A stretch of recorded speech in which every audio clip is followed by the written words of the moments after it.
Baloch liberation army ఆత్మాహుతి దాడులలో రికార్డులు సృష్టిస్తోంది.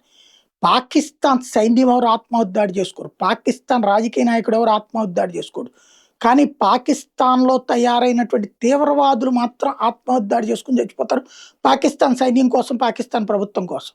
అది అక్కడ వాళ్ళ స్వార్థం. అది అలాంటిది తమకి తాము చచ్చిపోతూ పాకిస్తాన్‌కి చుక్కలు చూపించేటటువంటి ప్రయత్నం ఉంది Baloch liberation army.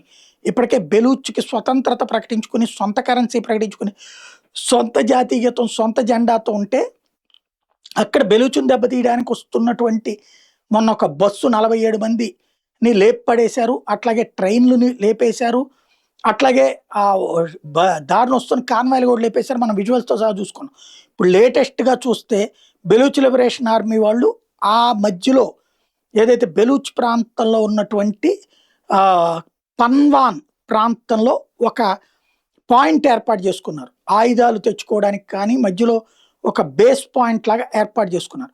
Baloch liberation ఆర్మీకి సంబంధించినటువంటి సూసైడ్ బాంబర్ తన వెహికల్ నిండా ఆయుధాలు పెట్టేసుకుని, బాంబులు పెట్టేసుకుని వెళ్ళి దాన్ని గుద్దేశాడు. మొత్తం పేలవతలు పడిపోయింది. దాదాపుగా 40 మంది పాకిస్తాన్ సైన్యం చనిపోయారు. తాజా అటాక్ ఇది.